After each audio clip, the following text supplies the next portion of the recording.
Salam sejahtera, salam sehat untuk kita semua. Perkenalkan, saya Maria Yuanita Bina dari Program Studi Nurse Fakultas Ilmu Kesehatan Universitas Citra Bangsa.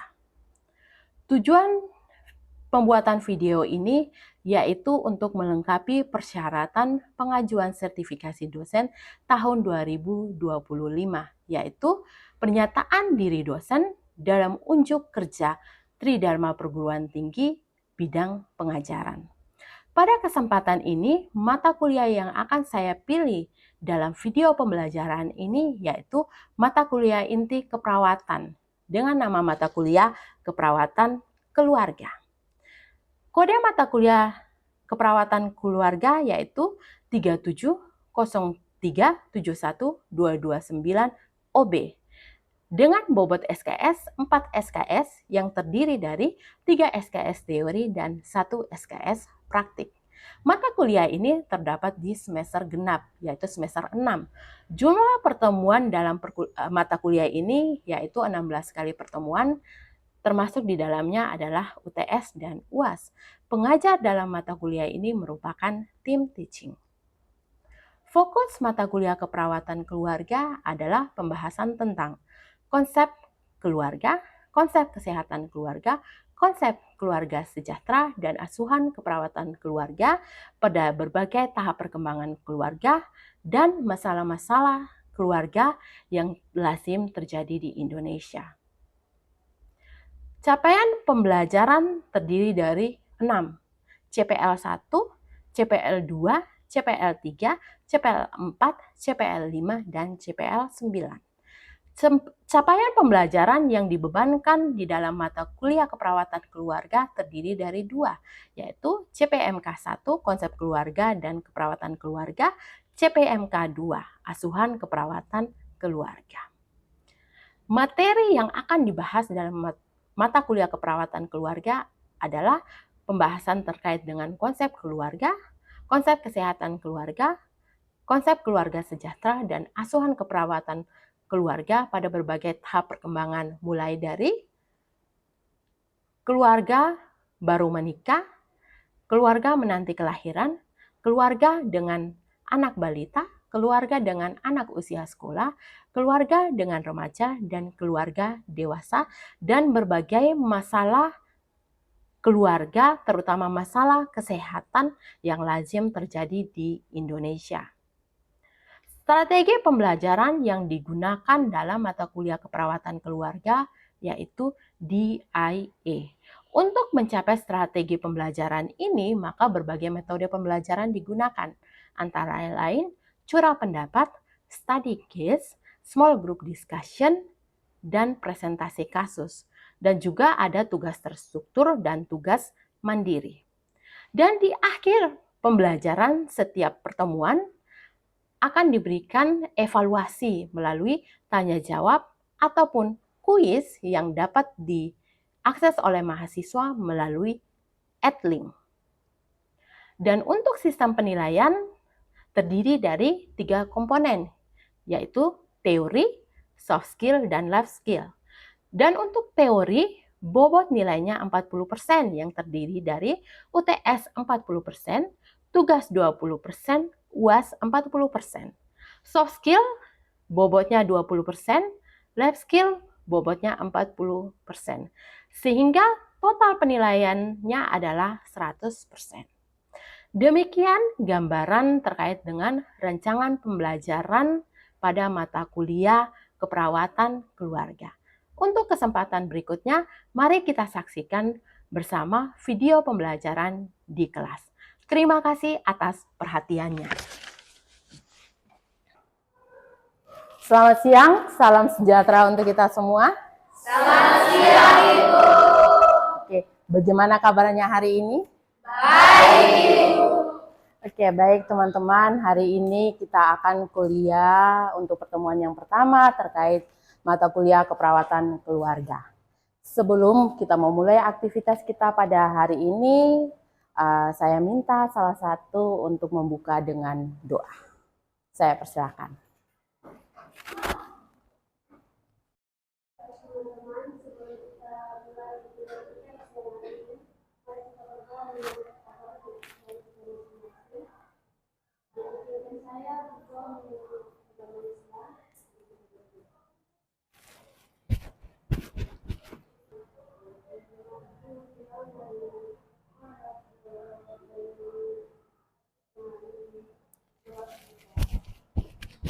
Ya, terima kasih ya sudah membuka dengan doa. Baik teman-teman, berikutnya ya silakan teman-teman membuka link teman-teman kemudian mengisi presensi.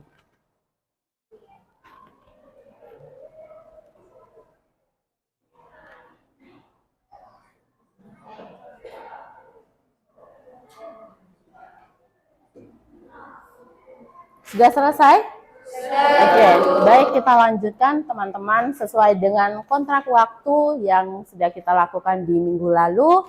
Hari ini kita akan masuk pada pertemuan yang pertama terkait dengan konsep keluarga. Oke, baik teman-teman, sebelum kita masuk ke materi, saya minta salah satu dari kalian untuk bisa menginterpretasikan gambar yang ada pada slide. Silakan.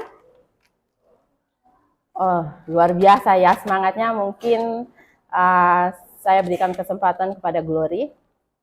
Baik, Ibu, terima kasih untuk kesempatan kepada saya. Di sini saya akan menginterpretasikan penjelasan gambar yang pertama Ibu.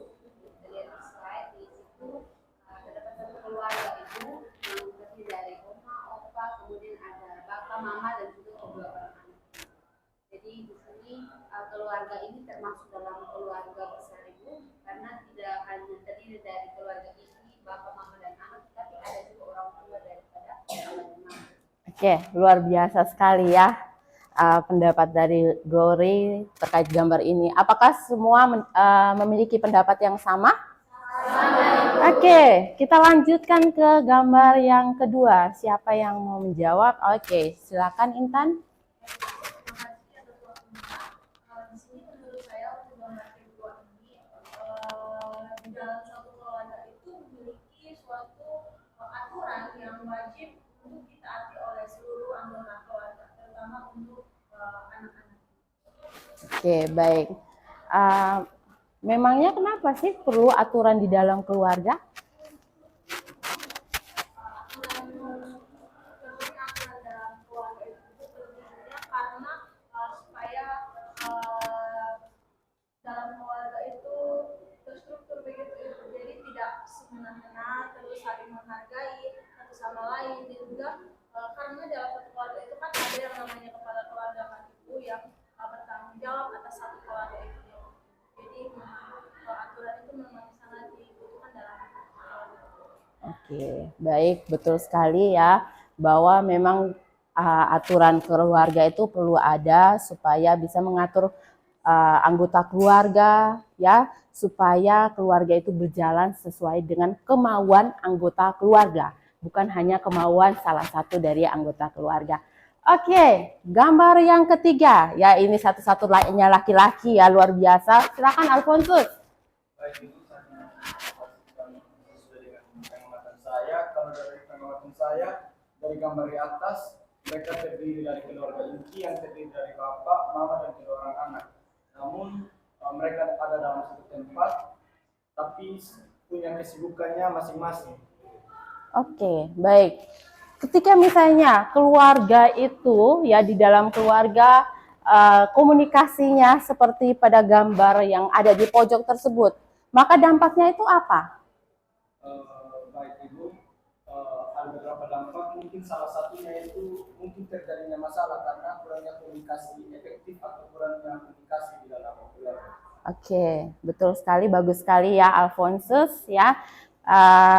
Memang betul kalau komunikasi itu adalah ya inti di dalam keluarga ya, untuk keluarga bisa memahami apa kebutuhan ya, apa harapan daripada anggota keluarga terhadap keluarga. Sehingga kalau tidak adanya komunikasi tentunya akan memunculkan masalah. Luar biasa, teman-teman sudah bisa menginterpretasikan gambar yang saya tampilkan pada slide.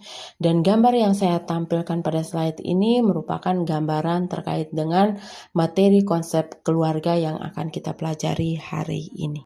Oke, baik teman-teman, di sini ya capaian pembelajaran yang akan kita peroleh hari ini yaitu kemampuan dari teman-teman sekalian untuk bisa menjelaskan terkait dengan konsep keluarga, ya, dan indikator untuk menjawab apakah teman-teman sudah mampu menjelaskan konsep keluarga yaitu teman-teman bisa memberikan penjelasan terkait dengan pengertian, kemudian tipe keluarga, struktur keluarga, dan fungsi keluarga.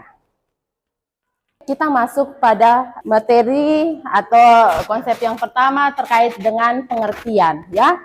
Jadi di sini pengertian keluarga berdasarkan hukum, ya, itu adanya hubungan melalui ikatan darah, adopsi, perwalian atau pernikahan, ya.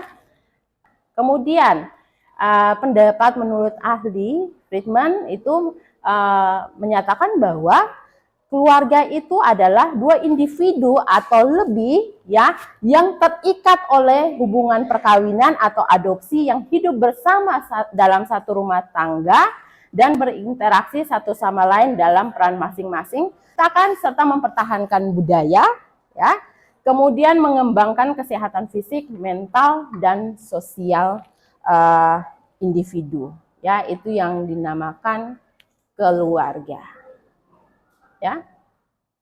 Oke, berikutnya kita masuk pada tipe keluarga. Nah, di tipe keluarga di sini ada keluarga tradisional dan juga ada keluarga modern, ya. Nah, ada yang pertama adalah keluarga inti, ya, bapak, mama, dan anak-anak, ya.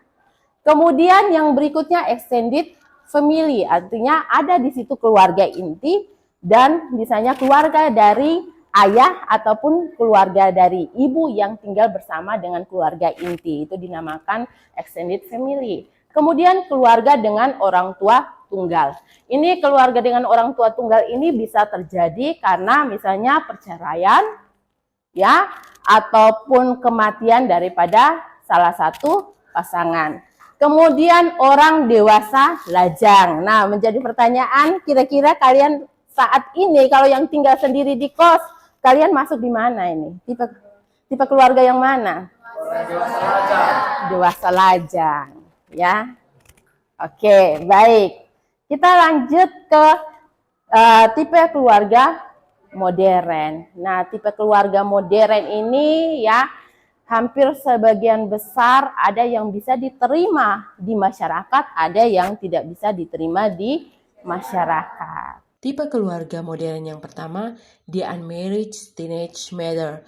Nah, ini merupakan keluarga yang terdiri dari orang tua, terutama ibu dan anak-anak dari hubungan tanpa nikah.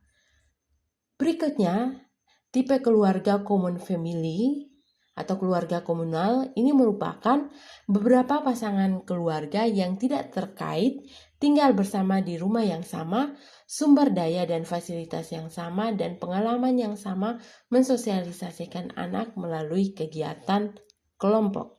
Kemudian keluarga gay dan lesbian family, ya, tentunya ini menjadi isu yang saat ini mulai naik, tetapi banyak juga terjadi penolakan dari masyarakat. Kemudian yang berikutnya adalah the step parent family, keluarga dengan orang tua tiri. Ya, yang kemudian yang berikutnya adalah the non-marital heterosexual cohabiting family, di mana keluarga tinggal bersama tetapi bisa saja berganti pasangan tanpa adanya pernikahan. Ya, kemudian cohabiting family dengan beberapa alasan memungkinkan di mana orang dewasa tinggal dalam satu rumah tanpa adanya suatu pernikahan. Ya, misalnya, ya, atau biasanya kita kenal dengan kumpul kebo, ya. Kemudian grup marriage family di sini ya, orang dewasa menggunakan peralatan keluarga ya, secara bersama-sama mereka merasa bahwa hubungan romantis yang mereka jalani adalah pernikahan dan berbagi hal termasuk seks dan pengasuhan anak-anak. Nah, mungkin di sini di masyarakat ini kan tipe keluarga yang mungkin jarang sekali untuk bisa diterima oleh masyarakat, sehingga sangat tertutup ya. Jadi mungkin kebanyakan adalah teman-teman mungkin tidak terlalu familiar dengan istilah-istilah ini ya, tetapi sesungguhnya di masyarakat ada.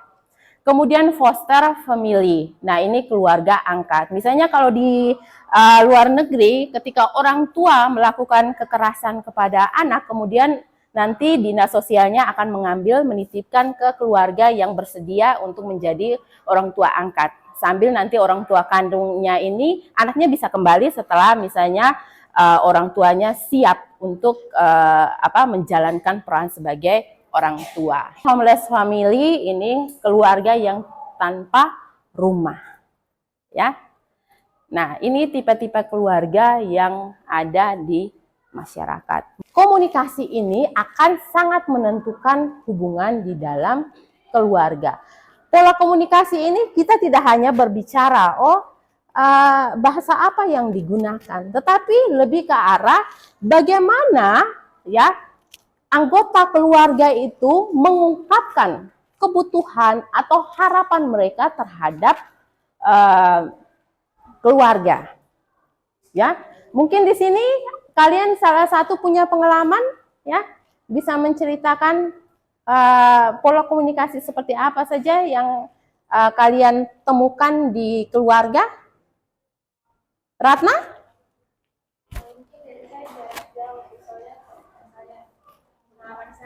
Iya. Keluarga saya kan jauh dan luar kota, jadi kebanyakan komunikasi lebih ini via daring gitu. Iya. Cuma kan tetap saja mempengaruhi walaupun daring ibu, apalagi kan masing-masing dengan kesibukan tidak tahu sibuk apa, tetap saja jadi masalah. Baik. Artinya bahwa di dalam pola komunikasi itu pasti ada hambatan-hambatan. Baik itu pola komunikasinya terbuka ataupun tertutup, komunikasinya direct ataupun melalui media ya. Nah, ini yang kalau tidak jelas, komunikasi itu tidak jelas, pasti salah satu anggota keluarga merasa mungkin tidak diperhatikan, merasa kebutuhannya itu tidak bisa dipenuhi oleh anggota keluarga, atau mungkin punya harapan untuk bertemu langsung dengan keluarga, itu mungkin tidak kesampaian, dan ini bisa menimbulkan masalah. Oke, baik, yang berikutnya terkait dengan struktur peran. Ya, teman-teman, di struktur peran ini ada yang namanya peran formal dan peran informal. Misalnya peran formal ayah ya itu sebagai tulang punggung keluarga, mencari nafkah. Sedangkan peran formal ibu itu adalah mengorganisasi segala sesuatu yang terjadi di rumah. Ya. Kemudian peran informal misalnya ayah ya membantu ibu misalnya mengasuh anak, ya memasak. Nah, itu dikategorikan ayah melaksanakan peran informal. Sedangkan kalau ibu misalnya membantu ayah juga mencari nafkah dengan bekerja. Nah, itu ibu menjalankan peran informal. Kalau peran anak itu disesuaikan dengan tugas perkembangan atau usia perkembangan anak ya, misalnya dewasa ya, maka perannya menjadi anak yang bertanggung jawab mulai untuk belajar ya mandiri.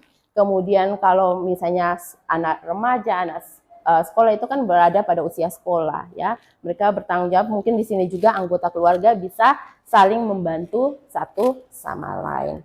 Oke, baik, menurut teman-teman ya peran formal dan informal ya, peran yang seperti apa yang bagus untuk keluarga? Mungkin salah satu saja yuk. Mungkin yang di bagian belakang? Ya, ayo. Paling belakang, yuk. Kira-kira menurut kamu ini, menurut pemahaman kamu saja, ya. Menurut pemahaman kamu, peran yang bagus itu yang seperti apa?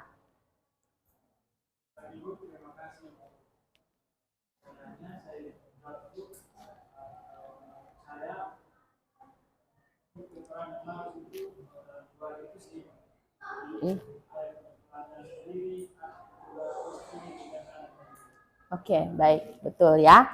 Bahwa supaya proses keluarga itu baik ya, maka ayah ataupun ibu ya bisa sama-sama menjalankan peran informal ya.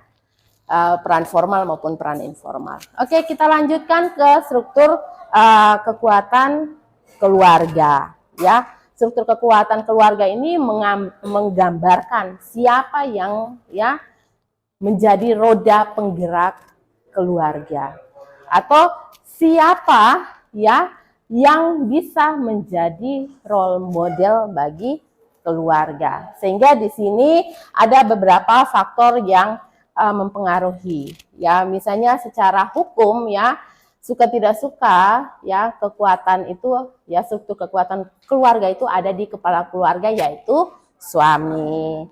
Kemudian referent power itu terkait dengan siapa yang menjadi role model di dalam keluarga. Kemudian reward power, siapa yang bisa ya menghargai ya atau memberikan reward atau pujian terhadap setiap keberhasilan di dalam keluarga. Kemudian coercive power, ya di sini siapa yang memiliki aturan atau membuat aturan supaya keluarga itu berjalan sesuai dengan aturan, sehingga tidak ada yang berbuat atau bertindak sesuai dengan kemauannya sendiri ya. Kemudian yang berikutnya adalah nilai-nilai dalam keluarga.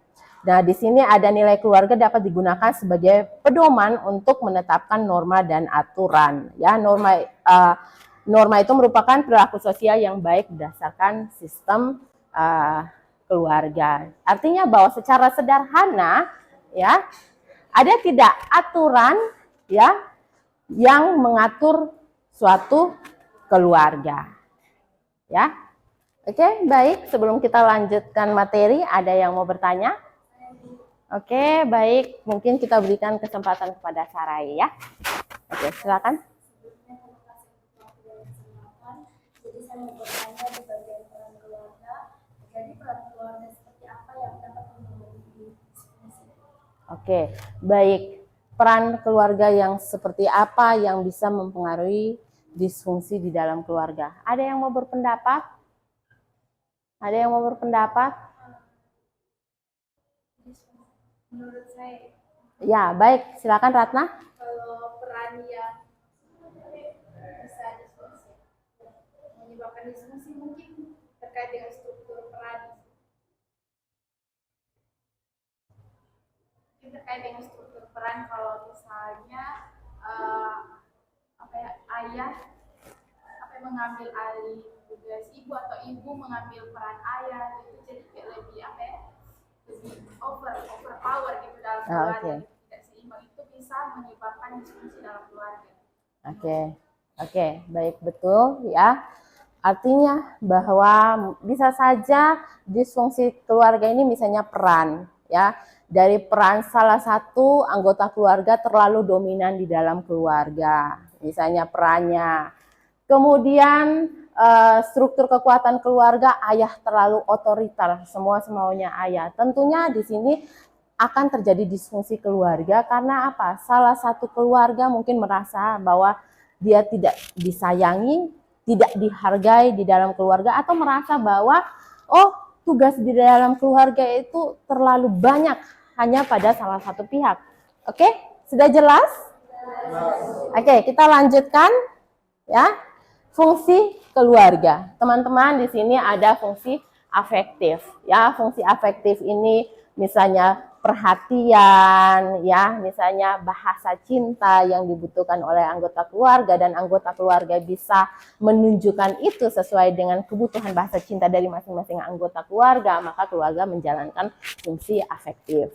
Kemudian yang berikutnya adalah fungsi sosialisasi. Teman-teman, fungsi sosialisasi ini tidak hanya terbatas misalnya keluarga mengajarkan anak terkait dengan interaksi, tidak. Tetapi keluarga menunjukkan contoh, terutama ayah dan ibu menunjukkan contoh bagaimana menjadi misalnya anak yang baik, ya.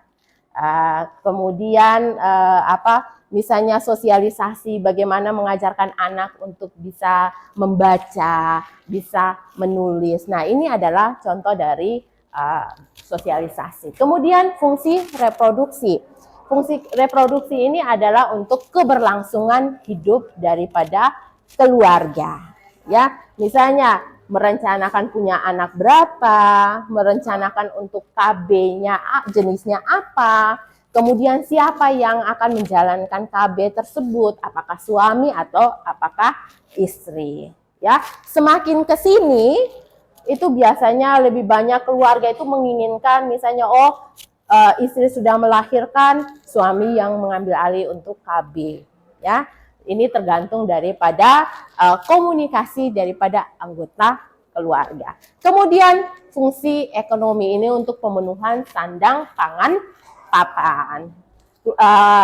Keluarga menyediakan rumah, ya, menyekolahkan anak, menyediakan makan minum yang baik untuk tumbuh kembang daripada anggota keluarga, ya. Kemudian fungsi perawatan kesehatan, teman-teman, ini dihubungkan dengan ya bagaimana ya keluarga bisa merawat anggota keluarga yang sakit. Biasa dikaitkan dengan tugas kesehatan keluarga. Yang mulai dari pertama, mengenal masalah di dalam keluarga. Yang kedua, memutuskan, ya ketika sudah ada masalah, memutuskan mau lakukan apa. Kemudian yang ketiga, kemampuan untuk merawat.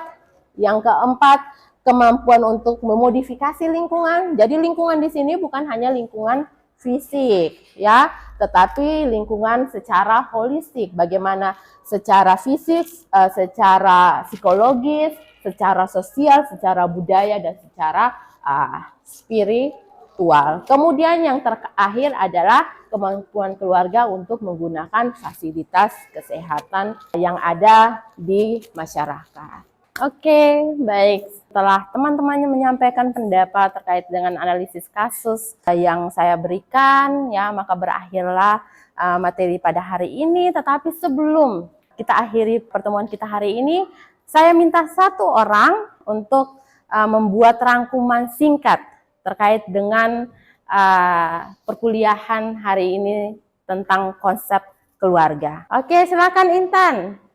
Baik Ibu, terima kasih atas kesempatannya. Di sini saya akan merangkum beberapa topik tadi yang sudah kita pelajari. Di mana yang pertama tadi itu pengertian keluarga. Jadi pengertian keluarga itu adalah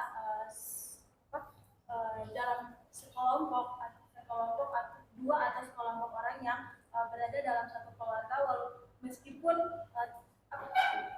tanpa ada ikatan biologis, tetapi memiliki keterikatan, misalkan terdiri dari keluarga inti dan juga keluarga misalkan keluarga dari suami atau keluarga dari istri, dan juga ada keluarga single parents yang terdiri dari orang tua tunggal dan bersama dengan anaknya dan lain sebagainya. Dan kalau untuk kita keluarga modern itu ada juga berbagai macam, Ibu, ada macam lesbi, terus ada. Bagus sekali rangkuman dari Intan, ya, sekaligus menutup ya pertemuan kita pada hari ini, ya, yang nanti kemudian di minggu depan akan teman-teman lanjutkan terkait dengan tahap perkembangan keluarga. Oke, baik teman-teman, sebelum mengakhiri perkuliahan hari ini, saya ingatkan sekali lagi ya, untuk evaluasi ya kemampuan teman-teman dalam menguasai materi hari ini, teman-teman silakan akses di @link. Saya berikan waktu nanti sampai jam 1:30 untuk teman-teman bisa mengisi kuis di @link, ya. Oke, karena kita mengawali dengan doa, maka kita mengakhiri pula dengan doa. Ya, saya persilakan kepada teman-teman salah satu dari kalian untuk memimpin doa penutup. Baik teman-teman, sebelum kita